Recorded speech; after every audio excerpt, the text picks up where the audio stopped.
The biggest issue with people who aren't pulling their end of the weight is that other A players do not want to work with people who are not A players. They want everyone to be held to the same standard. People who are your best employees, your A players, they want to be held to a high standard. They want to be held accountable, and they want others on the team to be held to that same standard because they know they're getting held back. I don't want to work in an environment where people get away with things. I don't like it. As an owner, you're going to lose your A players. What we tolerate is what we allow. And right.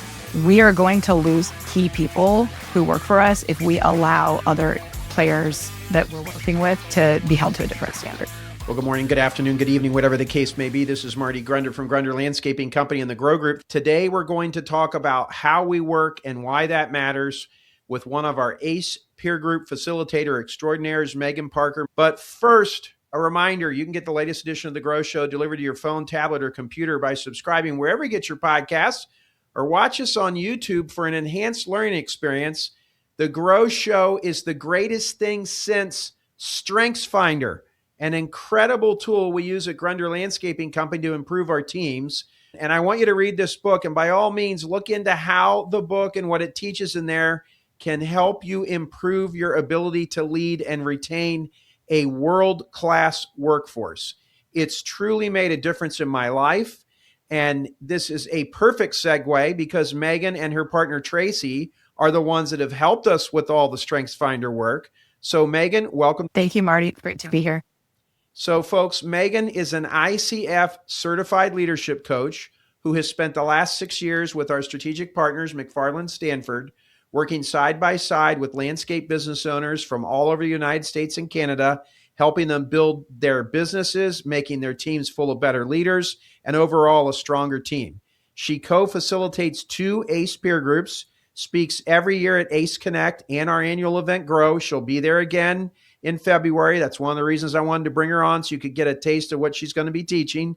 She focuses on practical leadership skills, folks, not theory, not buzzwords, not something you read on LinkedIn and forget by Tuesday, okay? She's also a Gallup certified strengths coach, which basically means she helps leaders stop trying to fix people and start leading them better. Megan, let's get into the conversation. Can't wait.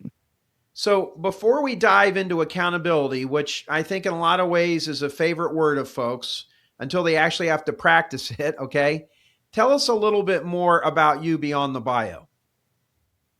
Well, one of the things that I get asked quite often is, how did you get into landscaping? So what I want to tell you is I grew up in Iowa, a rural community, a farming community, and graduated with a class of 18 people in my high school class. I didn't know that. Wow.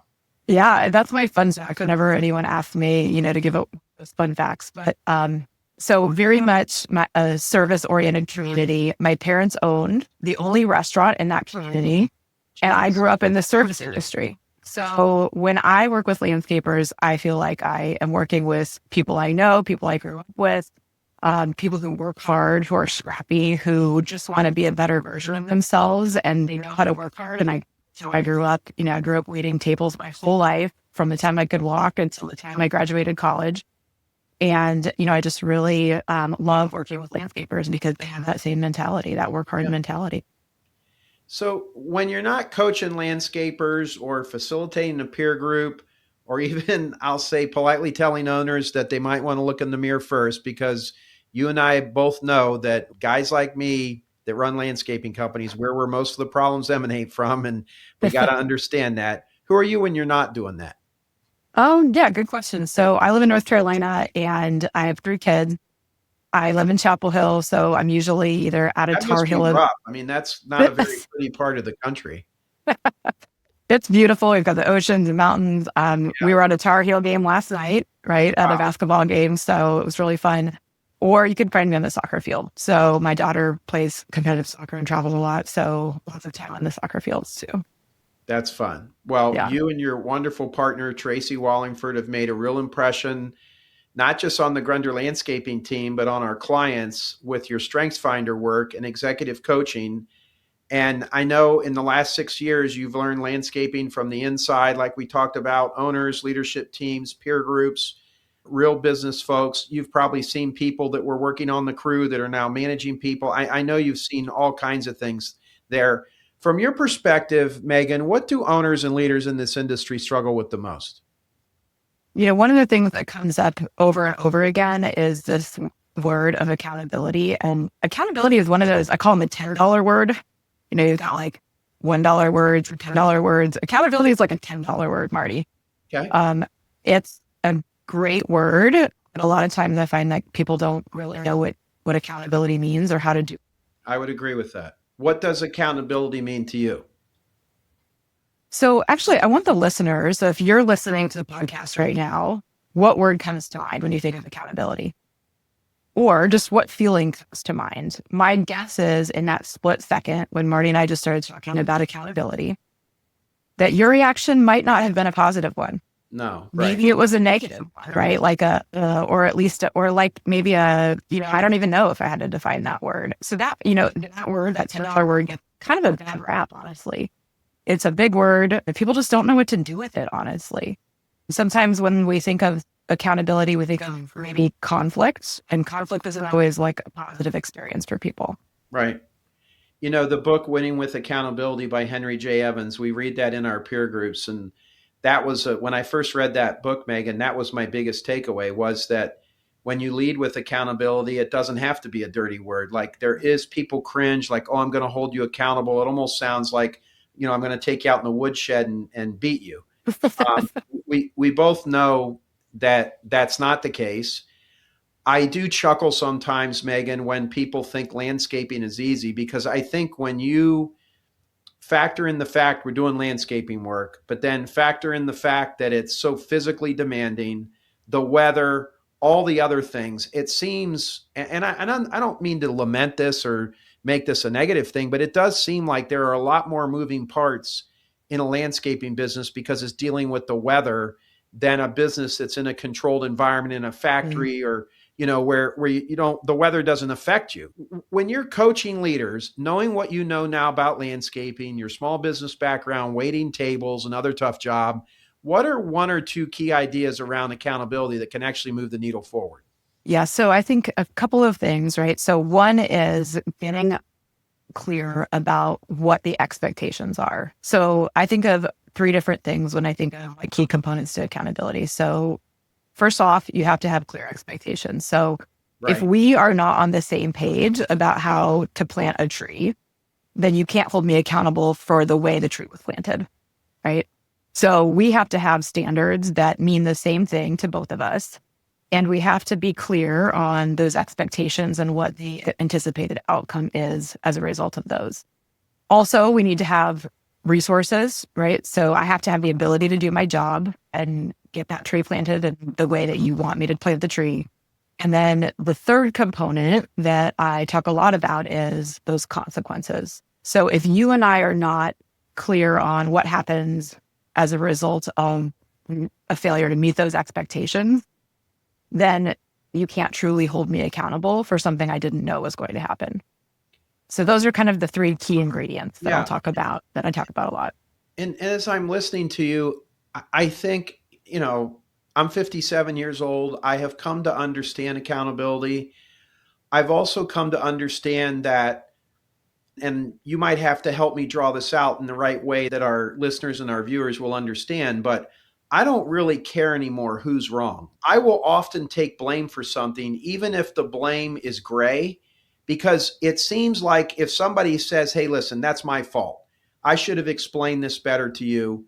Here's what we're going to do going forward, because I'm trying to get a solution as fast as I can. If we're going to argue over who was wrong, and don't you remember I told you how to do this, and I handed you the SOP, well, maybe your SOP stinks. Like, you really think somebody a couple rungs below you on the ladder is going to say your SOP stinks? When I think of accountability, Megan, and you've heard me say this, I think we've used this in our peer groups. What am I doing or not doing that's getting me the results I don't like or I don't want?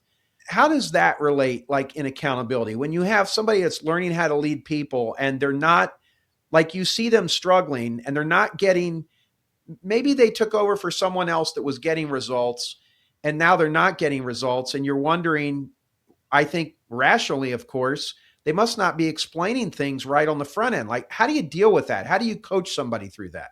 I will talk a lot about this in my session that's coming up at Grow. So I think my session will cover three things. What is accountability, which we talked a little bit about? And then why is it so hard, right? That's essentially what you're asking me is why is this so difficult, right? Right. And when I think about why is it so hard, I think about two things, skill and will. So does the person have the skill to do it, and do they have the will to hold someone accountable? And when we're talking skill and will, I often say there's three reasons people don't do what you want and need them to do. It's along the same lines as skill and will. Number one, you didn't properly train or equip them. Mm-hmm. Number two, they don't have the capacity to do a job and you moved them into something. And number three, they have a bad attitude. And the most dangerous of all people in organizations are smart people with a bad attitude. So I think your skill and will is similar to that. When you say that, what does that mean, and why is that such an important distinction for leaders to understand, the skill and the will? I think that's better put and more easily to remember than the way I phrased it. It is like an eloquent thing, which I love. So Yes. skill. So in my opinion, you have to have both skill and will. So skill means, do I know how to hold people accountable? So do I literally know how to have a conversation like that? Yes. Without flying off the handle? Do I know how to hold somebody accountable and get the best out of them? And do I know when to have that conversation? So there's all kinds of like tactical things. So really this is really good. So let's go through each of those just a little bit. Flying off the handle. What is the danger of flying off the handle? If you can't contain yourself from that, what are the consequences to that? So I mean, you're going to send people into fight or flight mode. So Tracy and I talk a lot about fight, flight, or freeze, and everyone will have one of those three reactions. And essentially what that means is that you're not going to get the best from people. No. When you go into that mode without the skill to have that conversation, you're going to send people into fight, flight, or freeze mode, and nothing productive is going to come from that. Right. So the skill part is really important. And I talk a lot about how to have a 60-second accountability conversation. And then there's a 5-minute accountability conversation, as you can imagine, might come a little bit later. Yeah. And what were the other elements there in the skill and the will? Yeah. So the skill is how do I know how to have that conversation, how to hold people accountable? And will is, am I willing to hold people accountable? Because even though you might think you are, when it comes down to it, are you willing to be the person who toes the line, to be the bad guy, to worry about what people will think of you or whether people like you? I know you have worked with countless landscapers on this topic. I often get an entrepreneur that we work with in the Grow Group to see this. And I just had this happen 2 weeks ago with one of my coaching clients. He has 29 employees. One of them has been with him since he started the business, and he's become a dear friend. He's not pulling his weight. And my client is beside himself because he realizes he has to terminate him. Mm-hmm. And he said to me, he has a family, he has this, he has that. And I said, and I'll change his name. I said, George, yes, he does. But he's also the one that hasn't held up his end of the bargain. He has repeatedly been told he needs to do this. You have written him up and he still continues not to do it. And I said, George, you're looking at it the wrong way. You're worried about one guy, but there's 28 other people that are suffering because of his poor performance. And Megan, it was amazing. Once I said that, he just kind of looked at me like I'm looking at you now, and he didn't know what to say. And I said, what's the matter? He's like, I never thought about it that way. I don't even know what to say.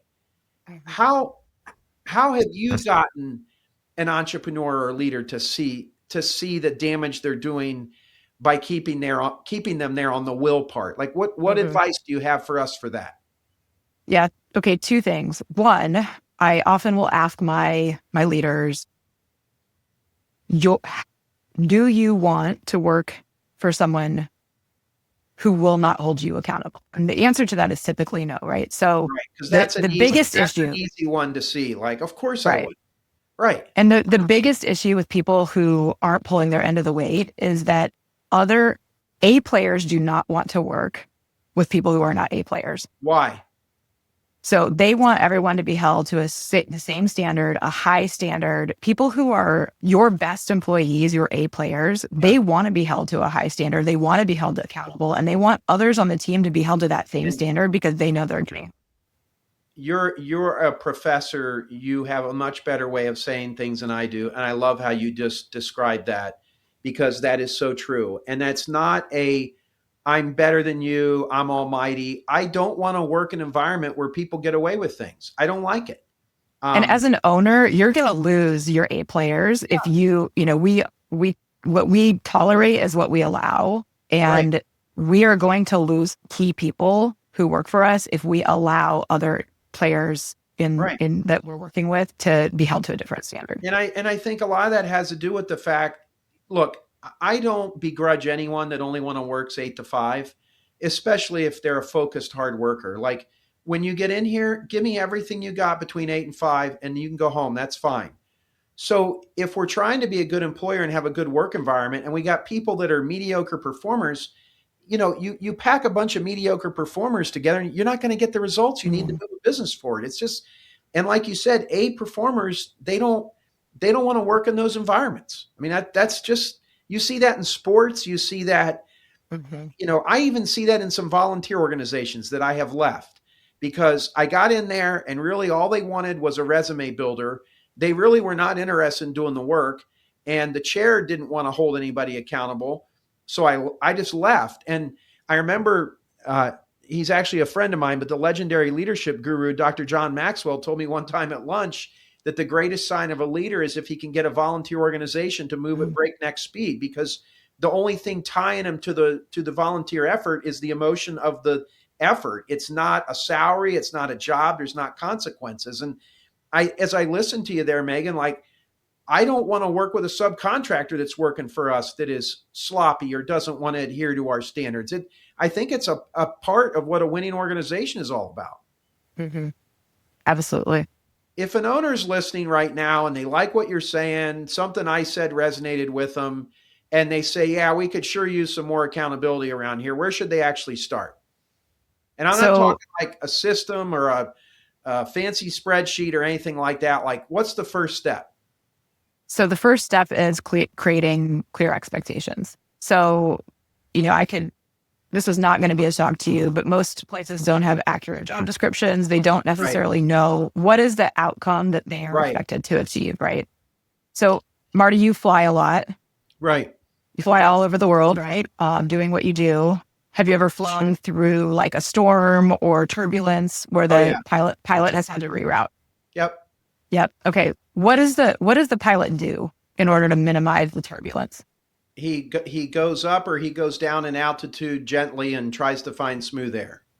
Absolutely. So I think everybody's clear on what is the expectation for the pilot, right? The pilot's expectation or the outcome that they need to have is that they need to get a plane full of people to the destination safely. Now, there are different ways to go about getting there, right? So if you're flying through a storm, you can adjust the altitude so that you're not going through the bumpy, or if there's a really bad storm, you can fly around the storm, right? Right. But the person, in order to get the best out of your people, ideally you're giving them the leeway to pilot that plane to go the best route I possible, right? see. I see. So your A players need to have ownership and personal responsibility, have some skin in the game, right? So you're not just looking for an expectation or an outcome. You're looking to give them the ownership so that they can fly the plane the best way they need to. It makes total sense. Yes. Never once have you ever heard the pilot, Marty, get on the speaker and say, I need to reroute, but I need to call my supervisor and ask them, Right. right? Has that ever happened? No, no, no. No. This is a great analogy. I'll And give you credit, but I'm going to steal it. well, what would happen if the pilot said that actually to the Oh, plane? the whole, I think any passengers listening would be horrified. Like, what kind of a pilot do we have here? I'm not flying on this plane again. Probably start saying Hail Marys. Exactly. And and likewise, you don't want your clients feeling like the person who's on the Yeah. site has to call back and get permission, right? I tell my team that all the time. Listen, if you're faced with a challenge or a question and you don't know the answer, do not say, I have to go back and check with Marty, because you've just undermined all your Yeah, authority and they're no longer going to want to talk to you. Why would they want to talk to you? So what you say absolutely. is, I got to think about that. Let me see what solutions I can come up with. Like, put it on yourself. Same thing what you're Mhm. saying there. Yeah. But I think that the tricky part is that sometimes as leaders, we don't want to necessarily give over that ownership to Okay, other I people. see. Yeah. But Yep. if we don't, we risk, like you just said, we risk the credibility of that person. And so we have to be willing. Yes, it's okay to hold people accountable and have those expectations and a clear outcome. But we also have to give some parameters so that they can have some latitude and leeway about what course of action to take and to have the freedom to make And that I choice. think, Megan, correct me if I'm wrong, but I think if you're trying to grow an organization, you need the people under you to get better at this stuff.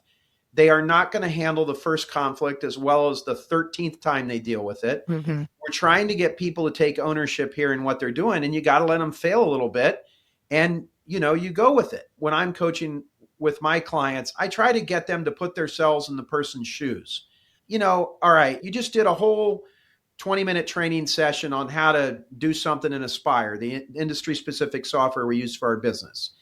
And then somebody goes to use the software the next day and they're not using it the way they were shown the day before.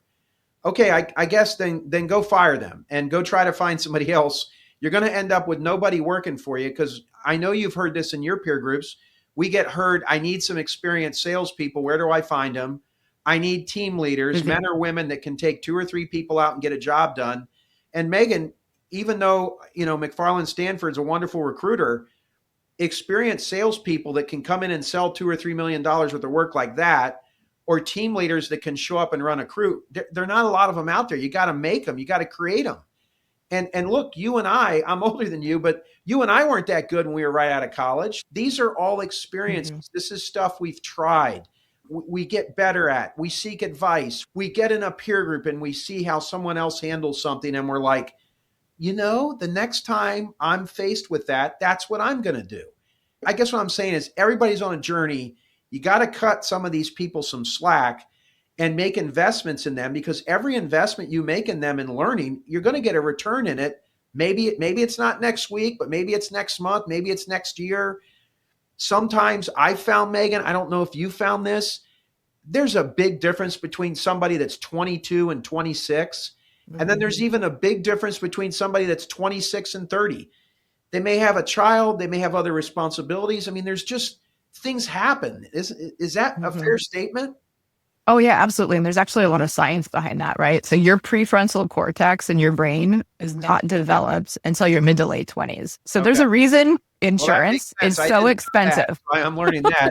I probably should Well, team up with you. We probably could have a great conversation. we could. And I mean, that's why teenage boys are so expensive on the insurance, right? Yes. Because their prefrontal cortex is not fully developed until their mid 20s. That's when their insurance rates drop. Yep. So if someone comes to your workshop at Grow, what are they going to walk away with? Yeah, I can't wait for this workshop. It's going to be really, I think, impactful. So they can expect to walk away with confidence about how to address issues before they escalate or start. So we'll address the skill and the will part. So with some practical tools.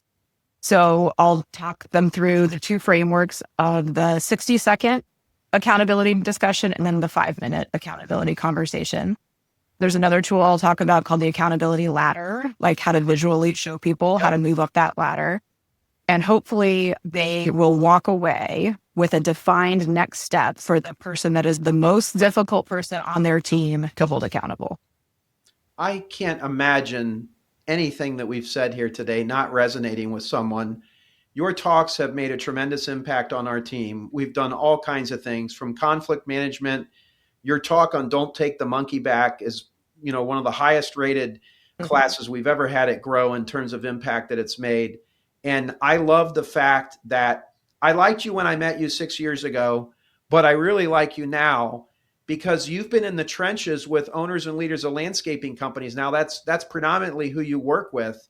And I think if you come to Grow and you see what Megan does, when you get back in the office or back in the field or back into your real life, you're going to have some skills to do something better with. And we don't want Grow to be something that just fires you up for 5 minutes. We're trying to implement permanent change and make you better leaders, make more money, have more fun, have less stress, all those things they can happen in a business. So 2026 is a new year, ladies and gentlemen. It's a chance to reset, refocus, and get better. As leaders in the green industry, you start planning your year ahead. Megan, what's the best piece of advice you have for an owner or leader in a landscaping company in 2026?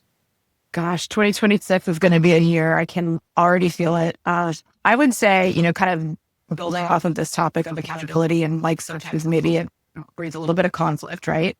So what conflicts are you avoiding that you need to deal with before we hit the ground Oh running in man, is that good? 2026?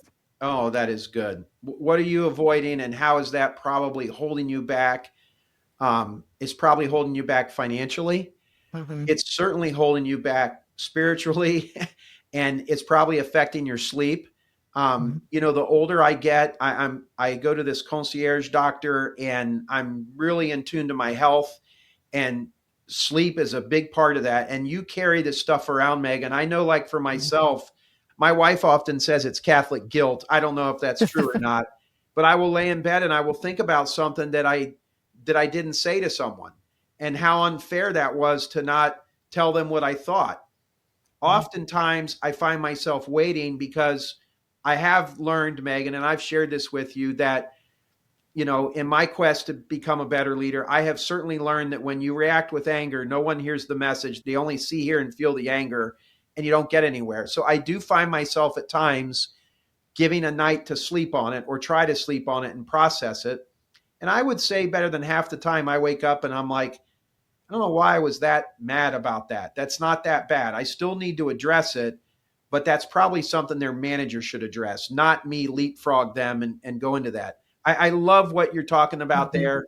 The conflict is real. We hold on to that too much, and it causes a lot of issues. Mhm. Megan, any last words of wisdom before we tie up this episode of The Grow Show? Well, I just want to say I'm so grateful for what I get to do every day. I love talking about this stuff with landscapers. I feel extremely grateful that I get to, use places like the Ace Connect and Grow to talk about this stuff, because I'm fortunate to be able to do what I love every single day. So thanks Well, for the opportunity to be here, Marty. it's been great. I am a college graduate. I was not a great student. Uh, I have great respect for what you've done and all the schooling that you've done. And I think it's cool that we're kind of melding some of the commonsensical things that we landscapers have learned with a little bit of science. Like, for example, when you talked about the cortex, I didn't know any of that. And, Yeah. and I think that's kind of good, because it kind of provides some irrefutable proof as to why we are the way we are, and just deal with it, folks. Like, it's an issue. Go get better at it. Yeah, Megan, thank you. absolutely. Thank you, Marty. Appreciate All it. right. Folks, that's going to do it for this week's edition of The Grow Show. If you haven't done so already, subscribe to The Grow Show. And if you can, give it a rating or share a comment. That helps more success-minded landscape professionals find us. And if you really want to help us, take out your phone right now, forward text this episode to a landscape pro you know. That helps more success-minded landscapers find us.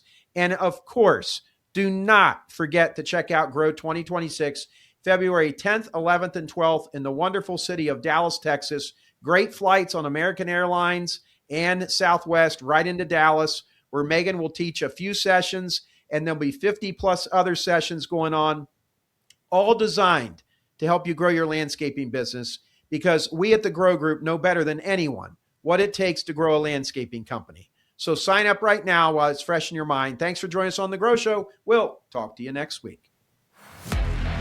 Join Marty Grunder and the Grow Group team for the annual event for landscape pros. Grow 2026 will be held on February 10th through 12th, 2026 in Dallas, Texas, and feature a behind-the-scenes tour of complete land sculpture alongside breakout sessions diving deeper into the topics we cover each week on The Grow Show.